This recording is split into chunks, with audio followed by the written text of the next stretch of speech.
জিতলে নিশ্চিত সেমিফাইনালের টিকিট, এমনকি গ্রুপ চ্যাম্পিয়ন হয়ে সেমিতে যাবে কিউইরা। তবে হারলেও থাকবে আরেকটা সুযোগ, তাকিয়ে থাকতে হবে পাকিস্তানের দিকে।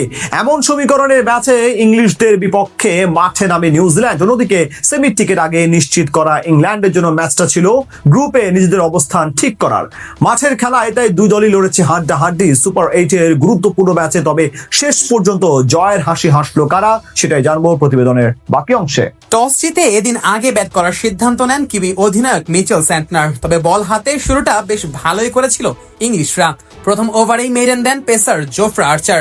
যদিও সেই ওভারের পঞ্চম বলে উইকেটও তুলে নিয়েছিলেন ইংলিশ এই পেসার। তবে রিভিউ নিয়ে সুযাত্রায় বেঁচে যান কিউই ব্যাটার টিম সেইফার্ট। আর জীবন পেয়েই যেন ব্যাট হাতে ঝড় শুরু করেন এই ব্যাটার।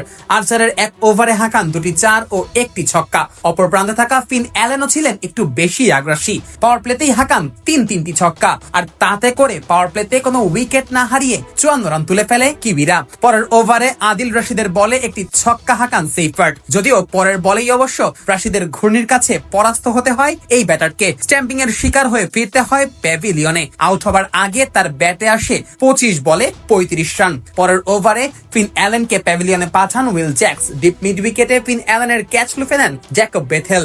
শেষ হয় তার 19 বলে 29 রানের ইনিংস।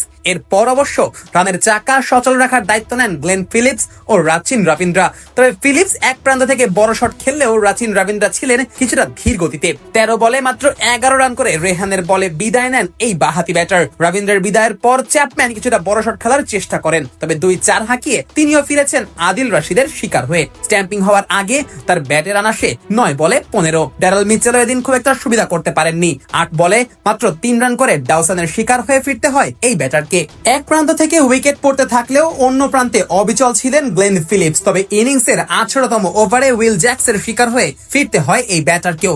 শেষ হয় তার 18 বলে 39 রানের ইনিংস। শেষ দিকে কোল ম্যাককেনজির 12 বলে 14 এবং মিচেল স্যান্টনারের 5 বলে 9 রানে ভর করে 159 রানের পুঁজি পায় নিউজিল্যান্ড। ইংলিশদের হয়ে এদিন সর্বোচ্চ 2টি করে উইকেট নেন রেহান আহমেদ, উইল জ্যাক্স ও আদিল রশিদ। জবাবে ব্যাট করতে নেমে শুরুতেই ধাক্কা খায় ইংলিশরা। প্রথম ওভারেই বিদায় নেন ফিল সল্ট। আরেক ওপেনার জস বাটলারও বিদায় নিয়েছেন রানের খাতা খোলার আগেই। তবে সেখান থেকে দলকে টেনে তোলেন হ্যারি ব্রুক ও টম বেথেল। দুজনে মিলে পাওয়ার প্লেতে দলের সংগ্রহ নিয়ে যান 47-এ। তবে ইনিংসের 8ম ওভারেই বিদায় নেন ব্রুক। ফিলিপসের বলে মিচেলের হাতে ক্যাচ তুলে দেওয়ার আগে তার ব্যাটে আসে 24 বলে 26 রান। বেথেলও টিকতে পারেননি বেশিক্ষণ। রাচিন রবীন্দ্রের শিকার হয়েছেন এই বাহাতি। মিড উইকেট অঞ্চলে দারুণ এক ক্যাচ লুফে নেন গ্লেন ফিলিপস। এরপর দলকে জয়ের দিকে নিয়ে যাচ্ছিলেন টম ব্যান্টন ও স্যাম কারান। দুজনে মিলে দলের রান নিয়ে যান 100-এর উপরে। এই দুই ব্যাটার বিদায় নিলে শেষ দিকে উইল জ্যাক্স ও রেহান আহমেদের ঝড়ো ব্যাটিং এ ম্যাচ নিজেদের দিকে করে নেয় ইংল্যান্ড। শেষ পর্যন্ত